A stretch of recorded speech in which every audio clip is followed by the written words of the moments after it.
Hello दोस्तों, जैसे कि आप लोग जानते हैं कि ये चैनल पहले मेरा फर्स्ट चैनल हुआ करता था, लेकिन कॉपीराइट इश्यूज के चलते मैं इस पर पिछले कुछ वक्त से काम नहीं कर पाया। और अब क्योंकि ये सारे इश्यूज सोल्व हो चुके हैं तो मैंने इस पर काम स्टार्ट कर दिया है। आगे आने वाले कुछ दिनों में आपको और भी बहुत सारी वीडियोस देखने को मिलेंगी।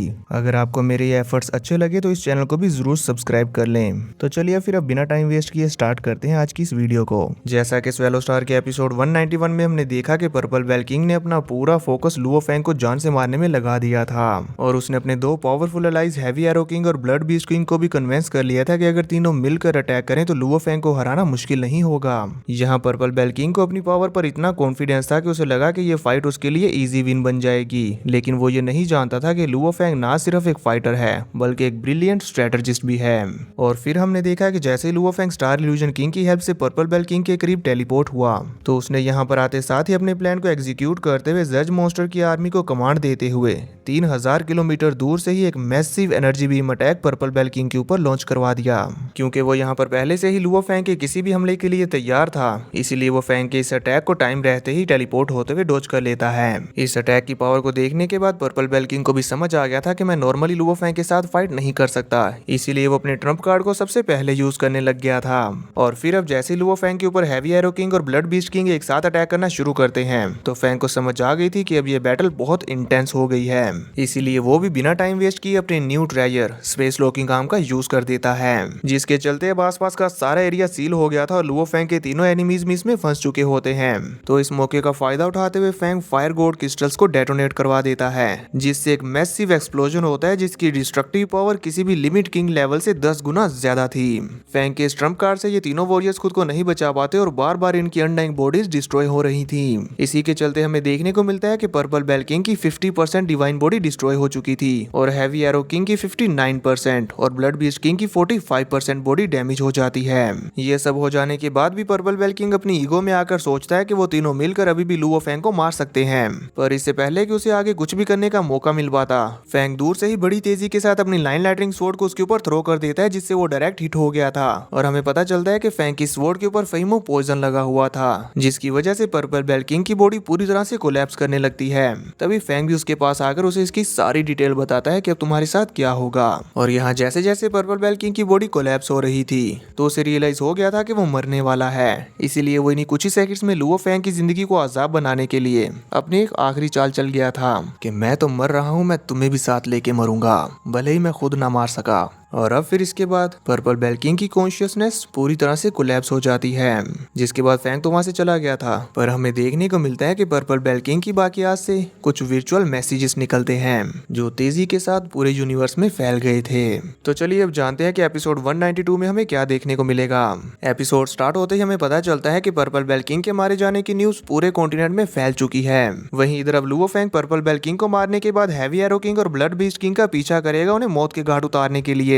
पर जैसे ही उन्हें ये बात पता चलेगी कि लुओ फैंग ने पर्पल बेल किंग को मार दिया है तो वो दोनों भी शॉक हो जाएंगे। पर इससे पहले कि वो आगे कुछ भी करने का सोच पाए तभी लुओ फैंग उनके सामने अपीयर हो जाएगा और उनके ऊपर अटैक्स करना शुरू कर देगा। और क्योंकि पहले फैंग के ट्रैप में फंसने की वजह से वो बुरी तरह से इंजर्ड हो चुके हैं, इसलिए वो फैंग का सामना नहीं कर पाएंगे और फैंग इजीली उन्हें ओवरपावर कर देगा। और यहाँ फिर फैंग हैवी एरो किंग को डिफीट करते हुए उसे अपना सोल स्लेव बना लेता है, बिल्कुल बेकारुल की तरह, जो आगे चल के सारी जिंदगी फैंग का वफादार रहेगा। इसके बाद फिर फैंग ब्लड बीस्ट किंग को जान से मारने की कोशिश करेगा, लेकिन वो किसी न किसी तरह करके वहां से बचकर भागने में कामयाब हो जाएगा। ये देखने में बहुत मजा आने वाला है।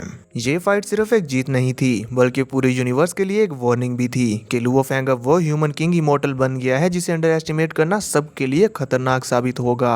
अब इस सब के बाद फिर फैंग वर्चुअल यूनिवर्स के थ्रू एक ईमेल भेजते हुए अपने मास्टर किंग जेनियान को अपने साथ हुए इस सारे इंसिडेंट के बारे में बताता है और साथ ही उसने इस बारे में अपने मास्टर क्योस सिटी लॉर्ड को भी कॉन्फिडेंशियल मेल भेजते हुए इसके सारे प्रूफ्स दे दिए थे ताकि कोई भी किंग उस पर अटैक का ब्लेम ना डाले।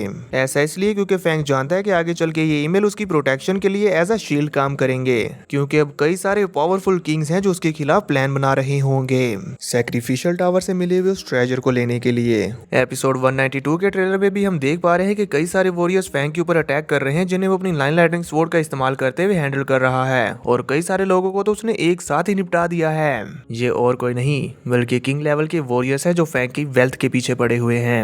यहाँ इस फाइट के दौरान हमें फैंग की अमेजिंग स्किल्स देखने को मिलेंगी और ये फाइट भी यांजी कॉन्टिनेंट में ही हो रही होती है। देखने से ऐसा लगता है कि पर्पल बेल किंग के उन ईमेल्स के चलते ये सारे वॉरियर्स यहाँ पर आए हुए हैं और अब हाथ धोकर फैंग की जान के पीछे पड़ गए। पर अब क्योंकि यहाँ पर फैंग के साथ हैवी एरो किंग है तो फैंग उसे पर्पल बेल किंग का वो पर्पल ट्रेजर दे देता है, जिसके इस्तेमाल से भी फैंग कई सारे किंग वॉरियर्स को निपटा देता है। साथ ही साथ वो यहाँ पर अपने फेमो पोजन का भी इस्तेमाल कर रहा था। इसके चलते वो इस इतनी ज्यादा इंटेंस बैटल को भी संभाल पा रहा होता है। फैंग की इस इतनी ज्यादा अमेजिंग एबिलिटीज को देखकर तो वहां पर मौजूद ज्यादातर वॉरियर्स वैसे ही डर कर भाग जाएंगे। ऐसा इसलिए क्योंकि उन्होंने फैंग को काफी अंडर एस्टिमेट किया था और उन्हें नहीं लगा था कि इतना ज्यादा पावरफुल होगा। पर शायद वो भूल गए कि लुओ फैंग सिर्फ एक वॉरियर ही नहीं बल्कि once in a millions rare talent है, बल्कि once in a million rarest genius है। फैंग के एक साथ रियल लाइफ में इतने ज्यादा किंग वॉरियर्स को मारने के बाद अब उसे एक टाइटल भी मिलेगा।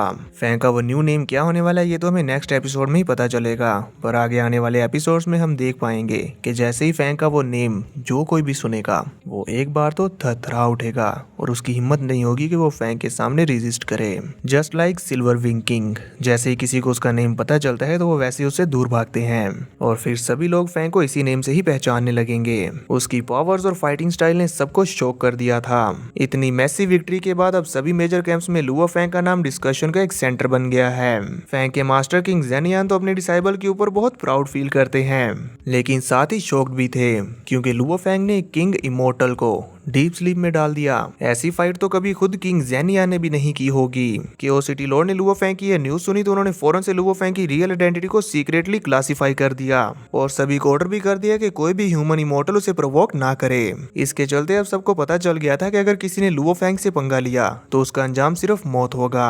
लेकिन कुछ इमोर्टल्स अंदर ही अंदर जेलस फील करने लगे थे। उन्हें ये बर्दाश्त नहीं था कि एक ह्यूमन वॉरियर को इतनी इज्जत मिल रही है।